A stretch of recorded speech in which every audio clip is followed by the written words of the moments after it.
So today we are at Car Infos, and Christian Cologne here is going to interview me. We're going to discuss how to make your buying experience so much better to purchase a vehicle. So Felix, my first question to you is, what makes the buying process for a vehicle so difficult? Well, there's a few things that actually cause for a buyer to have a bad experience when shopping for an automobile. We live in the age now of digital, and which means that there's abundance of information for consumers. The manufacturers themselves, regardless of what brand that you may be interested in, provide a ton of information on their vehicles, pricing, which is what most people seem to be very much concerned about first, versus how safe a car is, or how reliable a car is. It actually should be the other way around. You should be more concerned about the item that you're getting ready to invest in, and then the investment itself, which is the price. So by not taking advantage of utilizing the internet, what the manufacturers are providing to you, or even third-party sources like, let's say, Kelley Blue Book, TrueCar, Edmunds.com, any of these kind of third parties. Some of them also allow for consumers to buy straight through their services, where they can sign up with them and then apply. They'll get direct pricing. They'll point them to a dealership that may have the exact car that they're looking for. These things will cut down your time at a dealership. You don't want to spend 4 hours or 6 hours at a dealer. Make sure that you are prepared before walking through the doors. Your personal identifications, your driver's license, insurance card, registration, make sure those things are in order. Make sure they match addresses. All those things are where they should be. It makes it easier for the dealership to process your paperwork. If you know you have credit issues or challenges, when you meet your sales consultant, make sure you're upfront about these things, because again, they can work around your circumstances. That's what dealers are there for. That's what your sales associate is there for. They're there to assist you and guide you through the purchase of your vehicle.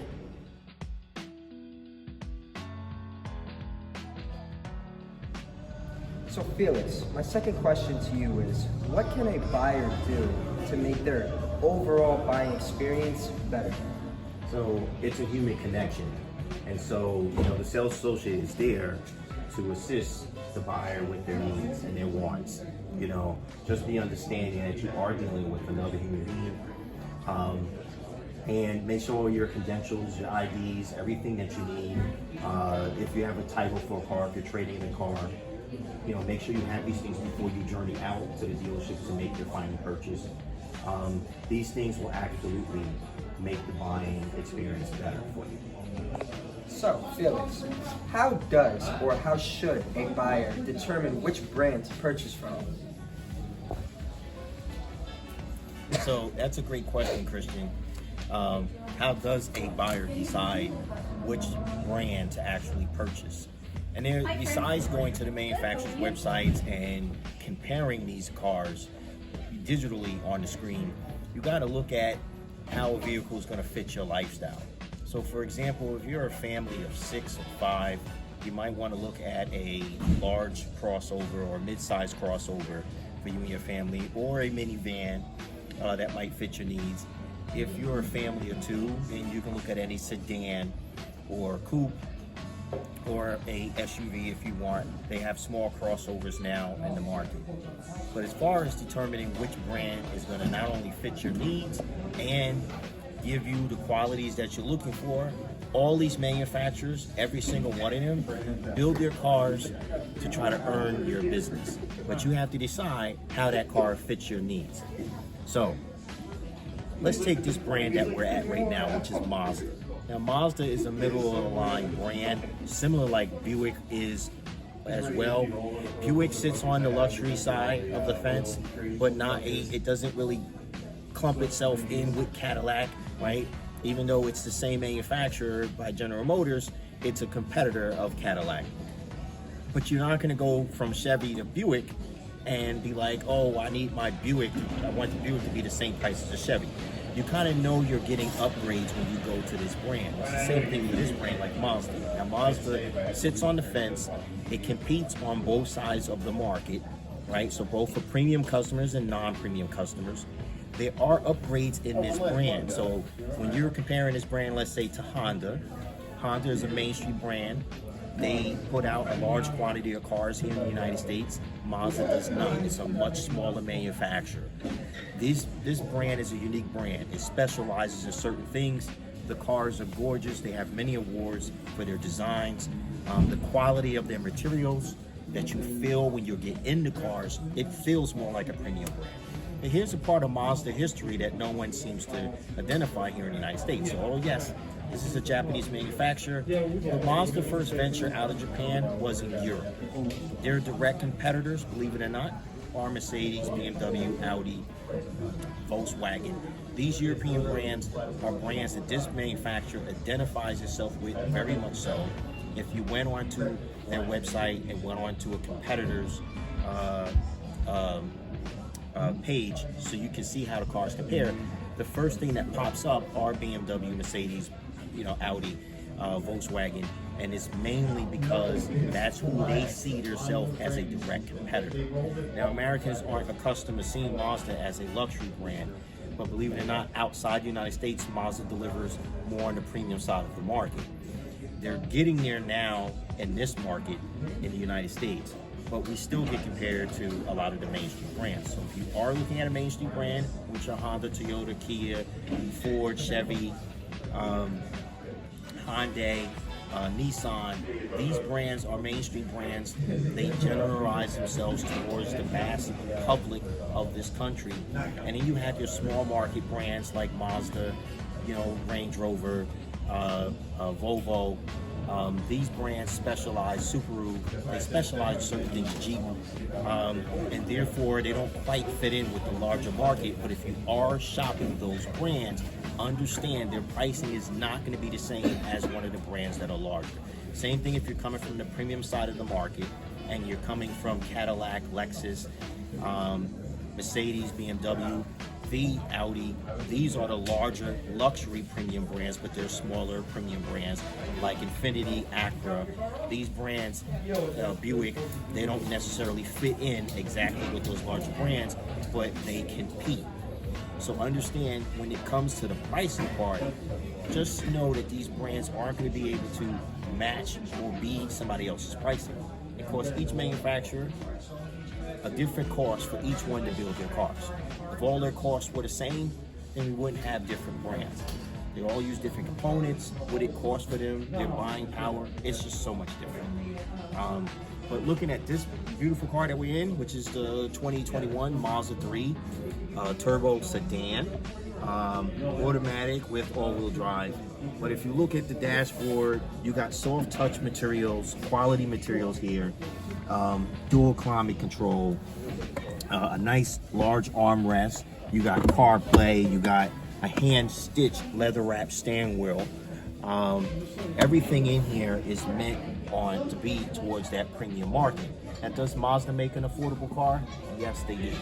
They also have lower trim levels of this vehicle without the turbo engine, of course, but still great quality in them, but simple so that the car could be affordable. So if you are out shopping for a car, make sure you watch your budget. That'll be for a whole nother video, and I'll show you how to manage that when you go to the dealership so that you're not pricing yourself in a car that's a little bit out of your range, and you'll know how to get the best for your dollar.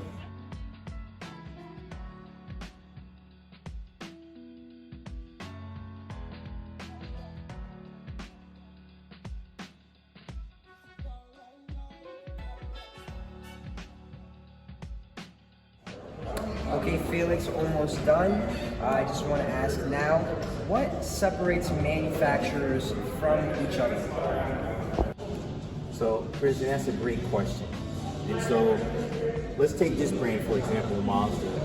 We're here visiting today. This is a manufacturer that really worked hard to try to earn consumers' business by building a great quality car. They invented this technology called SkyActiv. It's basically a 4-cylinder with a high compression engine, high pressure fuel injectors, and lowered their emissions. Simultaneously, this is giving it better performance. It's left a big imprint in the industry.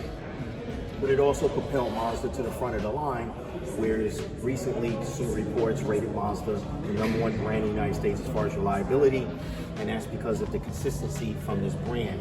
But if you take a project like this, what these guys have come up with, it shows why their engineering right now is superior in the industry.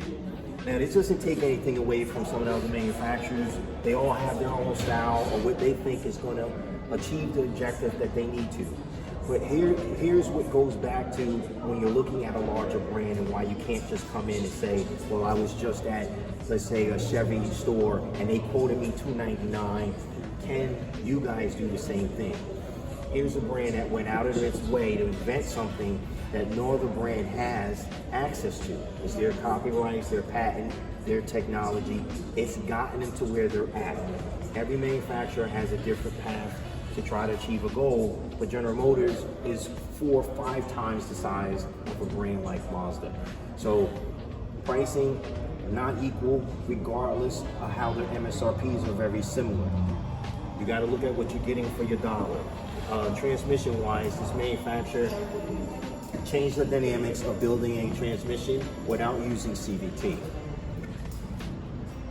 Chassis wise, changed the dynamics the way their cars handle and perform. Every journalist or writer that covers things in this industry, basically love Mazdas for the way they drive, the drivability. It's a human-centric brand. The dynamics of the cage before the car is fully assembled, how to use an ultra-high tensile steel and high tensile steel in the right components and parts of the car so that the cage is reinforced, so that the occupants are safe in the car.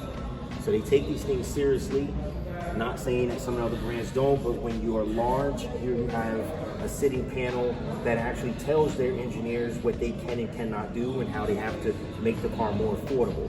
This brand does not have that. So they're very inventive. Safety, #1 safest brand in the country right now. So this is a manufacturer that's definitely taken strides and leaps to earn your dollar in every shape and asset, by far. So some people, they'll look at these cars and they look at the MSRP or even just the badge themselves and don't see Mazda as being the quality brand as a brand they may be coming from. That's a part of America that Americans do. We do it when we buy clothing, we do it, shoes, whatever it is, jewelry, name matters. But in this case, this name does matter here in the United States because of what the qualities that they're bringing forth. So Felix, we have come to our last question. I'm going to ask you, why should a buyer return to the dealership to get their car serviced? So to answer this last question, really, if you're purchasing a brand new car or even a pre-owned car from a dealership, you should want to get it serviced there. Building a rapport or relationship with the dealer, it can only benefit you. One, it'll cut down the amount of stress the next time you need a car because the people will be more familiar with you being in the dealership because you come there regularly. Yes, is it a little bit more expensive to get the car serviced at the dealership than, let's say, going to your local technician? Absolutely. But here's the benefits and rewards that you get. So when you buy a new car, it has a warranty. Some of the pre-owned cars, if it's certified, may have a warranty. You want to take it to the dealer and get the work done. You get familiar with your service writer, which we can take a walk over, by the way, and so building a rapport with your service writer when you come into service is a good thing. It's like having a family member, an extended family member you can go to when you have personal issues or things that come up. So having a rapport with your sales associate, having a rapport with the service writer would only help you down the stretch when you want or need something. 2, if the car is being serviced at the dealership consistently and your brand loyalty means you're loyal to that brand, chances are when you go to trade in your car, you'll get more for it because now the dealer is very familiar with your car. They know the car very well because they serviced it and maintained it and took care of it for you each time you came in. So there's pluses to being with a service department of a dealership, just like there's pluses to the sales side if you build a rapport with your salesperson. Christian, I really thanks for the interview. And it was good being here at the dealership with Mazda. They build some great product here, and thanks for the questions. And so thanks to our cameraman Giuseppe. We appreciate the interview. And thank you to you, Felix, for being able to answer all these questions to the best of your ability and really being able to inform me and our consumer on the proper ways you should go about purchasing a vehicle. Thank you. That's right. You're welcome. And you have it here at Car Brand Infos.